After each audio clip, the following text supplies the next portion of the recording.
Hi friends, इस video में हम smart work coworking space limited के बारे में डिटेल डिस्कशन करेंगे। तो उसका रिजल्ट आया है, उसका कौन कॉल हो चुका है, तो सब कुछ उसका हो चुका है, तो डिटेल डिस्कशन होगा। तो पहले इसके बारे में हम बताएंगे कि ये पहले एक लॉस मेकिंग कंपनी था, लेकिन अब ये लॉस लॉस को उभर के अभी पैट पॉजिटिव इसका आ चुका है। इसका क्वार्टर ऑन क्वार्टर बेसिस में भी पॉजिटिव है। आपका Q4 वर्सेस Q4 देखेंगे उसमें भी पॉजिटिव है। अगर आप FY25 वर्सेस 26 देखेंगे उसमें भी पॉजिटिव है।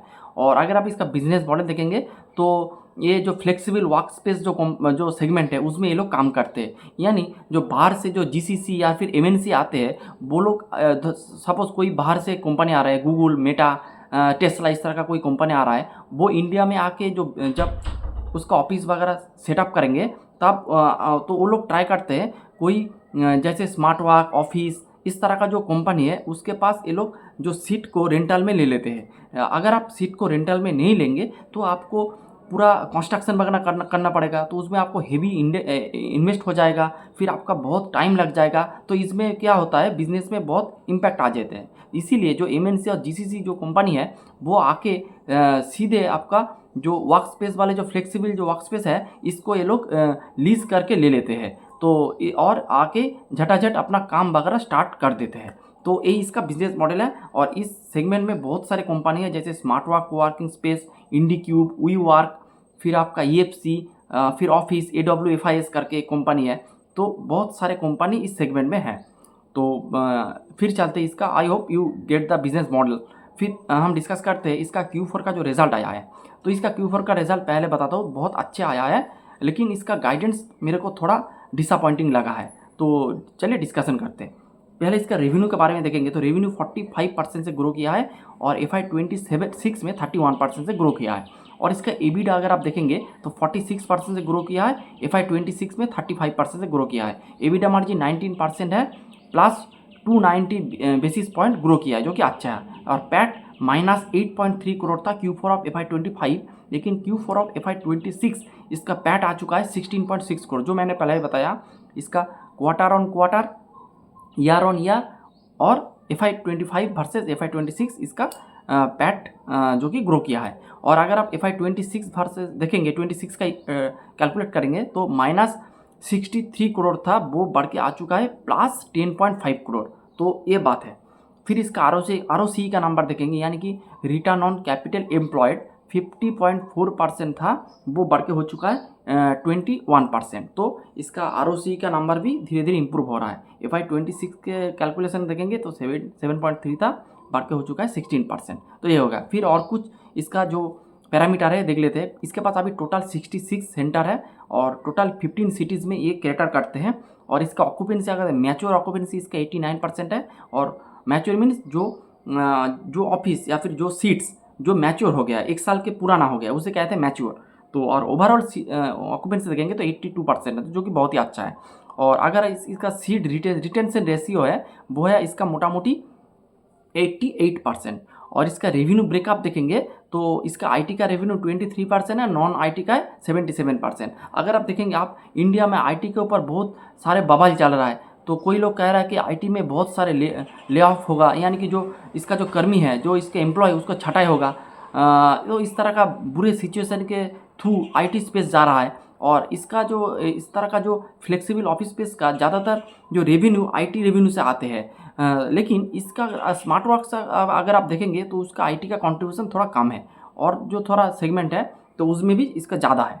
तो ये बहुत अच्छी बात है। फिर इसका जो अभी टोटल एरिया है वो है 16.1 मिलियन स्क्वायर फीट है, जो 37% से ग्रो किया है। और जो ऑपरेशनल है, जो एक्टिव है, उसका जो है वो है आपका 10 मिलियन स्क्वायर है, ये बात है। फिर आपका तो अभी इसका कामकाज चल रहा है, यानी कि इसका जो अभी टोटल एक्टिविटी चल रहा है 10 मिलियन स्क्वायर फीट के ऊपर। और इसके पास जो एक्सेस है 16 मिलियन स्क्वायर फीट का।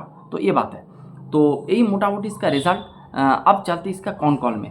तो मैनेजमेंट ने पहले पॉजिटिव पॉइंट बता देते हैं। तो मैनेजमेंट ने पहले ही कहा है कि इसका जो 100% of FY27 supply is already secure, यानी को आपका जो FY27 का जो रेवेन्यू है उसका ऑलमोस्ट 100% ऑलरेडी सिक्योर है, यानी कि जो MNC और GCC जो है वो ऑलरेडी इसका जो 100% सीट ऑलरेडी FY27 का बुकड है, और FY28 का 75% सीट्स आर ऑलरेडी बुकड। तो आप देखेंगे इस सेगमेंट में बहुत अच्छा विजिबिलिटी है, फ्यूचर विजिबिलिटी मेरे हिसाब से बहुत ही तगड़ा है इस बिजनेस का।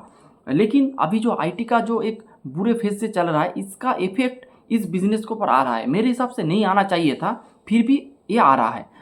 ऐसा तो नहीं हो सकता है कि IT पूरा बंद हो जाए, पूरा लॉक हो जाए, ये तो नहीं होगा। कोई एक प्रॉब्लमेटिक फेज़ के अंदर चल रहा है। आई होप इस फेज़ से IT उभर जाएगा, तो ये बात है।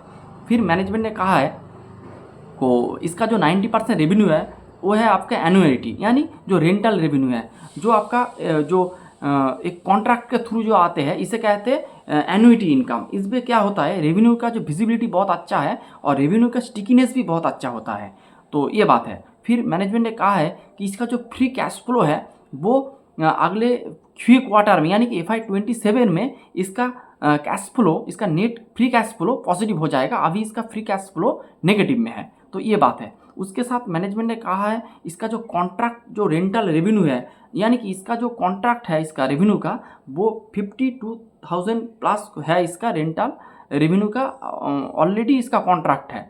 जो मैंने पहले बताया कि 27 में इसका 100% सीट ऑलरेडी बुकड है, 28 में 75% सीट आर ऑलरेडी बुकड। इसी का ही रिपार्केशन ये आपका रेंटल रेवेन्यू में देखा है, ये आपको अमाउंट में दिखा रहा है।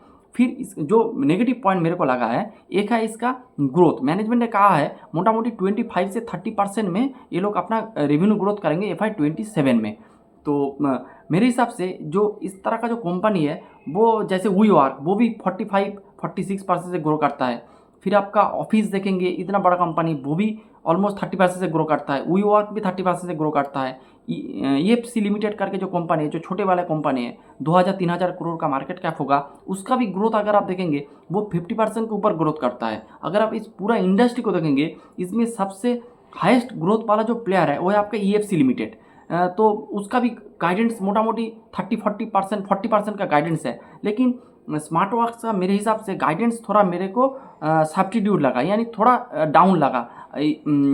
और इसके बाद देखते कैसे क्या होता है। मैनेजमेंट ने 30% का गाइडेंस दिया है, देखते कैसे क्या परफॉर्म करता है। मेरे को एक चीज़ मेरे को उतना अच्छा नहीं लगा। मेरे को लगा था कि क्योंकि ये ग्रो कर रहा है 30% के ऊपर, तो 30% का ऊपर ये लोग गाइड कर सकते थे, लेकिन इन लोगों ने 25 से 30% का ही गाइड किया है। फिर इसका जो EBITDA मार्जिन का गाइडेंस है वो है 19%, और देखते कैसे क्या होता है। और लेकिन एक प्लस पॉइंट ये भी है कि ये अब जो नेगेटिव था, जो नेगेटिव था, पैट नेगेटिव था, वो धीरे धीरे पॉजिटिव में आ रहा है। इस क्वार्टर में अगर आप देखेंगे, जो मैंने पहले बताया है, जो इसका जो -63 करोड़ का लॉस था, लेकिन FY26 में वो 10.5 करोड़ का पैट कर दिया, पॉजिटिव पैट कर दिया, जो कि बहुत ही पॉजिटिव है मेरे हिसाब से। तो आप इस बिज़नेस को देख सकते हैं, इसका ग्रोथ अच्छा है, इसका जो सीट एडिशन का वो भी अच्छा है। फिर इसका जो ऑक्यूपेंसी लेवल बढ़िया है, स्टिकीनेस बढ़िया है। IT का जो नॉन IT का जो सेगमेंट है उसका रेवेन्यू कुछ ज़्यादा नहीं है, 23% है। नॉन IT का परसेंटेज ज़्यादा है, 77% है। तो आप इस बिज़नेस को देख सकते हैं, बिज़नेस बहुत ही अच्छा है। लेकिन जो रेवेन्यू का ग्रोथ का गाइडेंस अगर थोड़ा ज़्यादा दे देते तो बढ़िया होता। तो यही था आज का video. Hope you like the video and thanks for watching the video.